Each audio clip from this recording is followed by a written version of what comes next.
এক সময় প্রভুপাদ তিনি সদল বলে সন্ন্যাসী ব্রহ্মচারী এবং গৃহভক্ত কিছু নিয়ে প্রচারে গিয়েছেন এবং সেই প্রচার কার্যের দ্বারা উদ্বুদ্ধ হয়ে অনেকে অনেক রকম প্রশ্ন প্রভুপাদকে খালি পেয়ে করছিলেন। তার মধ্যে একজন প্রশ্ন করলেন যে আপনার সঙ্গে অনেক সন্ন্যাসী ব্রহ্মচারী রয়েছে, তারা অনেকেই ভালো ভালো কথা বলেন, কিন্তু আমরা দেখছি যে দু একজন এমন রয়েছেন সন্ন্যাসী যারা দেখতে খুব ভালো, যাদের কথাবার্তা খুব ভালো দেখছি, যারা ভালো বক্তৃতা দিতে পারেন কিন্তু আচরণ নেই।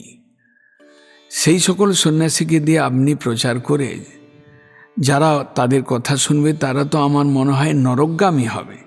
তাদের কথা শুনে যারা শুনছেন তাদের কি করে হিত হবে, বা আমরা যারা শুনছি তাদের কি করে হিত হতে পারে? কারণ শাস্ত্রে বলা রয়েছে আচারবিহীন প্রচারের কোনো দাম নেই, এবং আপনাদের মুখেও আমরা শুনি। তাহলে এই সকল আচরণবিহীন সন্ন্যাসীদেরকে আপনি রেখেছেন কেন? প্রভুপাদের উত্তর দিতে গিয়ে বলছেন যে আপনারা কি শো বটল দেখেছেন? ঔষধ দোকানে শো বটল থাকে। যেমন ধরুন হরলিক্স, একটা হরলিক্স শিশির কিনতে গেলে একটা তার সাইজ রয়েছে, কিন্তু তার প্রায় 5 গুণ একটা বড় হরলিক্সের নকল শিশির করে ওখানে রাখা রয়েছে প্লাস্টিকের হোক। এইরকম অনেক কফ সিরাপ বা এই ধরনের কিছু প্রচার করবার জন্য বড় আকারে করে তাতে লাল নীল জল দিয়ে ভরা রয়েছে। ওটা ওই যে জলটা খেলে কোনো লাভ হবে না, কোনো রোগ সারবে না, কিন্তু ওই ঔষধ হিসাবে যেন ভরা রয়েছে এই বটলটা দেখে, কোম্পানিটা দেখে কোম্পানিতে মানুষ আকৃষ্ট হয়ে যাতে ওই কোম্পানির ঔষধ ব্যবহার করে। এই যে শো বটলটা অ্যাকচুয়ালি কিছু কাজ নেই, কিন্তু আকৃষ্ট করে কোম্পানির কাছে এনে দেওয়া, দোকান পর্যন্ত এনে দেওয়া, কোম্পানির দ্বারা কোম্পানিতে আকৃষ্ট হয়, এই কাজটা শো বটল করে। অতএব আপনি জানবেন আমার এই গৌড়ীয় মঠ মিশন এটা ভবরোগের চিকিৎসালয়, এটা একটা হসপিটাল। আপনার কাম, ক্রোধ, লোভ, আপনার অনেক রকম ব্যাধি রয়েছে, আপনার মনের মধ্যে অনেক আশা আকাঙ্ক্ষা রয়েছে, আপনার ভেতরে অনেক অন্যাভিলাষ রয়েছে। আপনি হয়তো সাধুর কথা শুনলেন, কথা শুনে আপনি কোথার থেকে সাধু এসেছে, ও ইনি কি গৌড়ীয় মঠ থেকে আসছে, দেখি গৌড়ীয় মঠটা কেমন, দেখি ওখানে কি হয়। এইভাবে ওরা গৌড়ীয় মঠ মিশনরূপ কোম্পানির কাছে ওরা আকৃষ্ট হয়ে আসবে।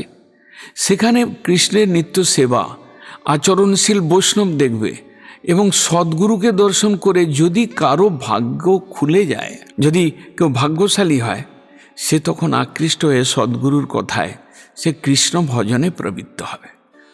সে তখন হরিনাম গ্রহণ করবে, সে তখন ভালো ঔষধটা কিনে তার নিজের রোগটাকে সারাতে পারবে। এই জন্য এই শো বটল রূপে এরা রয়েছেন, আমি এদেরকে রেখেছি। এই সংসারে কত রকম ধর্মধ্বজি রয়েছে, কত রকম সহজিয়া সম্প্রদায় রয়েছে, নোংরা সম্প্রদায় রয়েছে, যাদের পরমার্থ ভাব কিছুই নেই, কেবল আচরণ কিছু নেই, যারা কেবল মানুষকে মিষ্টি কথায় অঙ্গি ভঙ্গি দেখিয়ে আকৃষ্ট করে যারা লোককে বিপদগামী করাবে। তার তুলনায় এই যে সৎ সম্প্রদায় জাত এই যে সন্ন্যাসী, তাদের মধ্যে যে সম্প্রদায়ের একটা আভাস তাদের মধ্যে রয়েছে, তাদের মধ্যে একটা ভাব রয়েছে, তাদের আচরণ কম থাকতে পারে, কিন্তু তাদেরকে দেখে সেই সম্প্রদায়ে যদি কেউ আসেন, গৌড়ী মঠের দিব্য মন্দির, নাট্য মন্দির দেখছেন, গৌড়ী মঠে সকাল সন্ধ্যা সুন্দর কীর্তন হচ্ছে, হরিনাম সংকীর্তন হচ্ছে, সেটা শুনলেন, এবং সেখানে হয়তো আচরণশীল কোনো বৈষ্ণবের সাক্ষাৎ হলো, তার সঙ্গে আলাপ হলো, তখন সে হয়তো হরিভজনে আকৃষ্ট হয়ে যেতে পারে, বা গুরুর কাছ পর্যন্ত পৌঁছে সদ্গুরুর উপদেশ লাভ করে সে তার জীবনটাকে ধন্য করতে পারে। আপনারও এরকম বহু এই সংসারে বহু লোক রয়েছে, তার যারা ভবরোগে পীড়িত, দুঃখিত, ত্রিতাপগ্রস্ত, তারা সেই সম্প্রদায়ের স্নিগ্ধ ছত্রছায়ায় এসে তাদের ভাগ্য খুলে যেতে পারে।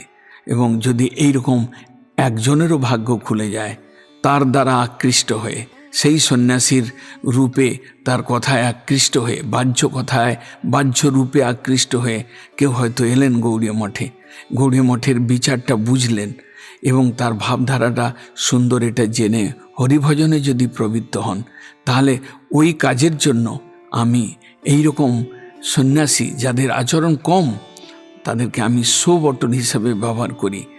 এবং শো বটলেরও একটা কাজ রয়েছে, এবং সে কাজটা আপনি যেদিন দেখতে শিখবেন, বুঝতে শিখবেন, তখন আপনিও তার চরণে প্রণত হবেন, সেই সাধুকে প্রণাম করবেন, শ্রদ্ধা করবেন।